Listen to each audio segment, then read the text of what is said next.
Welcome back to Movies TV Mad and Tuesday's edition of the DCU Daily, and a very warm welcome to you all. A lot of people are triggered by James Gunn. I'm not triggered by the guy. I think the guy is fucking hilarious. I think he's so amusing. You've got to look at things from his point of view. This is a writer-director who made it late on in his career. He wrote Scooby-Doo, he did that Super movie or whatever it is, right? He found some moderate success, but he wasn't finding the real success. Then Guardians came along. Feige said, hey, this guy can do something here. So he got the pitch from Gunn, and then the rest is history.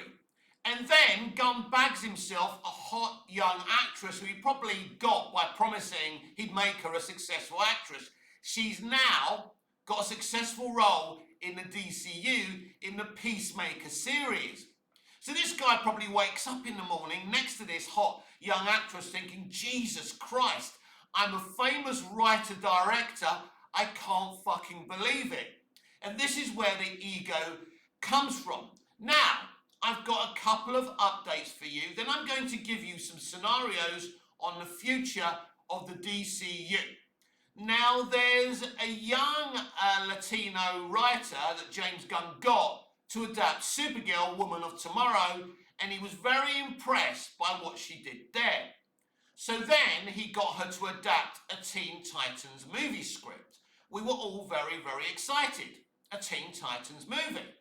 Now, suddenly, since the build-up and marketing of Superman, he announced she's now adapting a Wonder Woman movie script.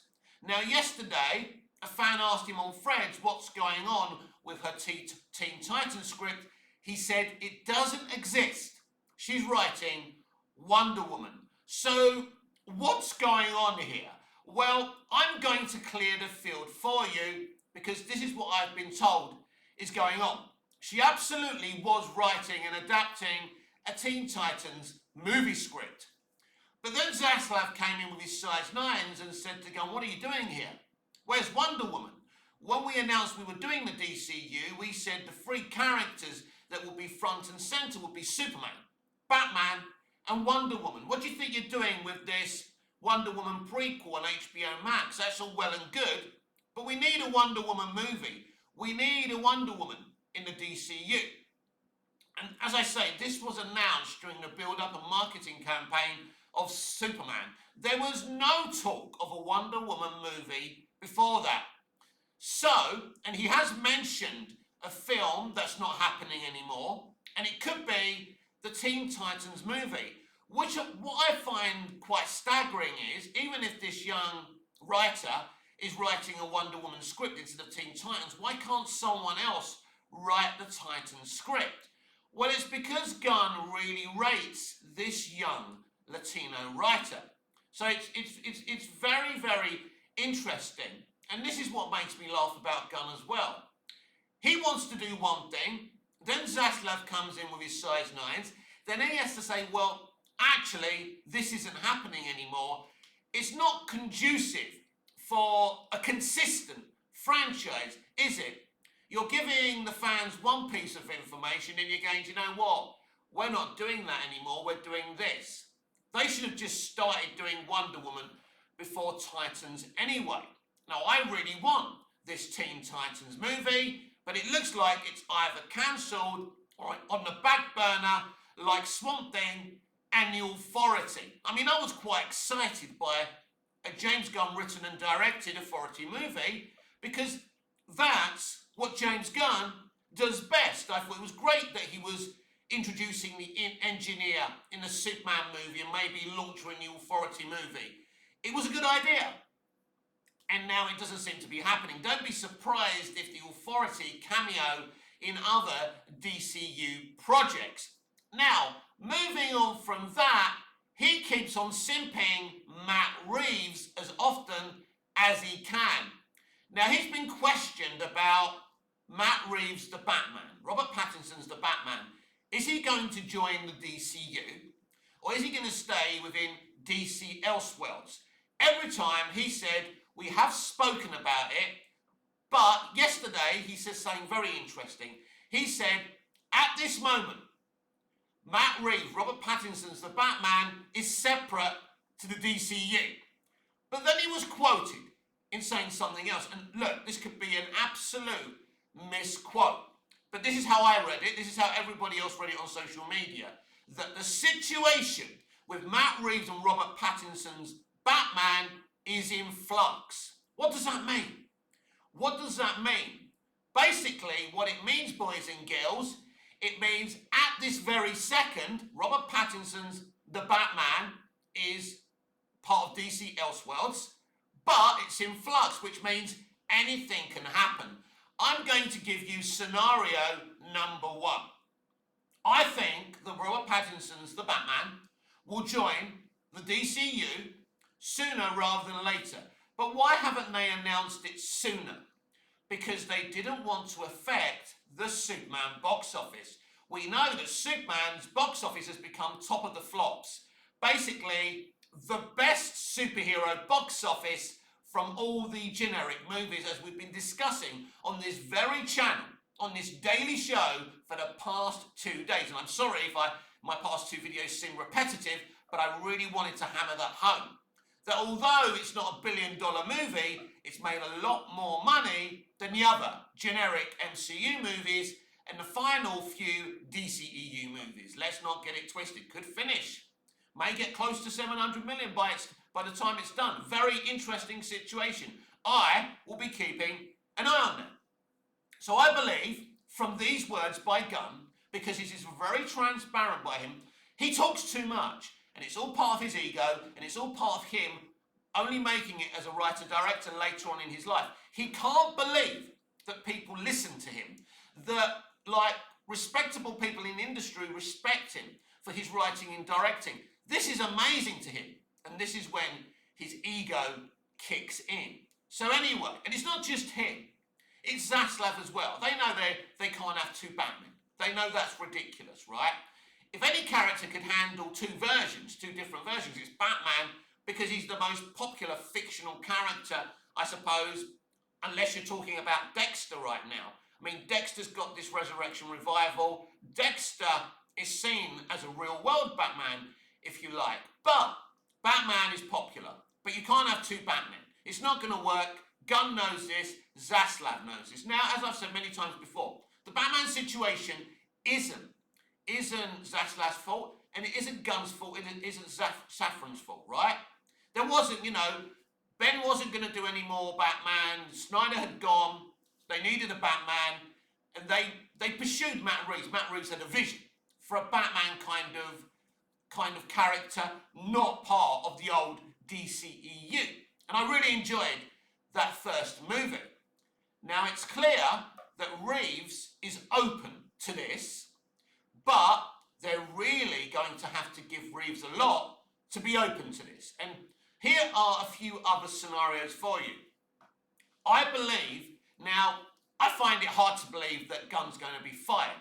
But here are the scenarios. Either Matt Reeves teams up with Peter Safran and replaces James Gunn as co-CEO of DC Studios. Very unlikely, right? But the real thing that could happen here is that Matt Reeves replaces Peter Safran as co-CEO of DC Studios and teams up with James Gunn. There's another scenario, there's a third scenario, that they could give Matt Reeves some DC Elseworlds leadership, put him in charge of DC Elseworlds. I find that as unlikely as him replacing James Gunn. So I believe he's going to replace Peter Safran as co-CEO of DC Studios, and he's going to work closely with James Gunn. Now, this is interesting because this means you've got 2 writer-directors running a studio. So it's a bit odd, and, but I just feel that Peter Safran is going to step down. I feel there has to be something that happens here, right? But I'm not too sure about that. But let's make one thing absolutely clear. There won't be 2 Batmen, right? There will not be 2 Batmen. And Gunn keeps on changing what he says. One minute he's looking for somebody else, or the script's not ready for Batman the Brave and the Bold. And there's another theory out there, and I've mentioned this before, that Batman the Brave and the Bold is actually the Batman 2, right? So it's clear that Gunn has made nice with Reeves to bring him to the table. That was their target, to seduce Reeves and get him to agree. So either Reeves is going to be in charge of everything Batman in the DCU, because, you know, they really want Robert Pattinson's the Batman to be part of the DCU. Even Gunn's admitted in the early days they had discussions to this extent. Now, there's a big problem, because Robert Pattinson and Matt Reeves, the Batman stands, well, there's one thing they don't want, and that's Robert Pattinson's the Batman joining the DCU, and it's looking like it's going to be tough titty. It'll be very, very interesting how the YouTuber Boba Talks reacts to this. He's one of those stands who really does not want Robert Pattinson's and Matt Reeves, the Batman, to join the DCU.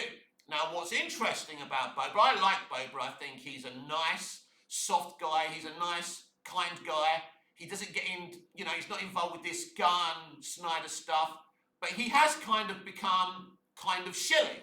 And that's up to him. It's his platform. He can do what he likes. I respect him. I like him. He's a genuine, huge Batman fan, and he has utter knowledge on everything comics. Lots of respect for him. But it'd be very interesting how his narrative changes if they do this. Because it's something that he and all the other Pattinson stands don't want to happen.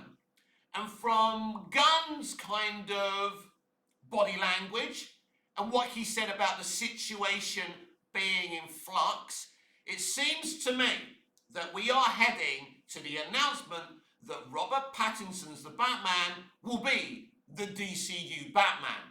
They'll find a way to explain it in a different way to make it more agreeable to Pattinson stands, but there's no way around it.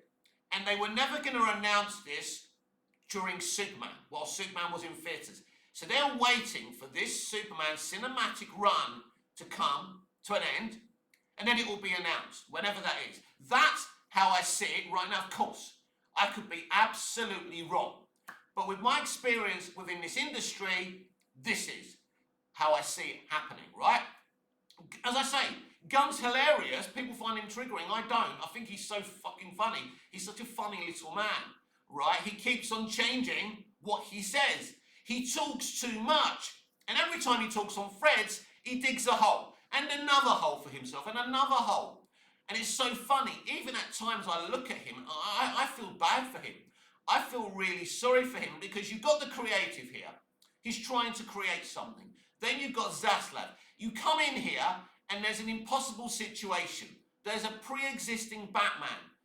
And, you know, from what we assumed, you know, Pattinson and Reeves didn't want that Batman as part of some connected universe. So, you know, so Matt Reeves wants one thing and Gunn wants another thing. Now, it's clear that already we've seen a few Batman villain projects being announced, and Reeves' name is down as executive producer.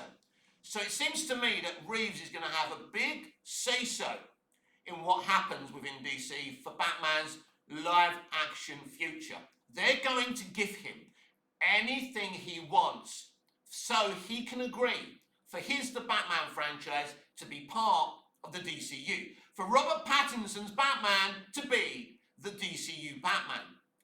And the reason I think this is what I said on top of the show. When someone says, well, right now, you know, that Batman isn't part of the DCU, but the situation is in flux, that means nothing is written in stone, nothing's being decided. What's happening and what's been happening in the past few months is that Matt Reeves and James Gunn and Warner Brothers Discovery have been in negotiations to find a way to persuade Reeves and Pattinson to come over to the DCU. That's how I see the situation. You see, I may be a fan, but I'm not deluded. I'm not biased with my opinions. That, you know, for example, I don't argue with Gunn stands or Snyder stands, and, you know, I like James Gunn's comic book movies mostly. You know, I'm not the biggest fan of Superman, but I think he's done a lot of good stuff. I love Zack Snyder's stuff as well. So it's not, you know, people say, you know, yesterday they had a poll on X Twitter, who do you like the most, Gunn or Snyder? I don't get involved with that shit. I'm a fan at the end of the day, and I don't have a director whose shoulders I'm going to ride on.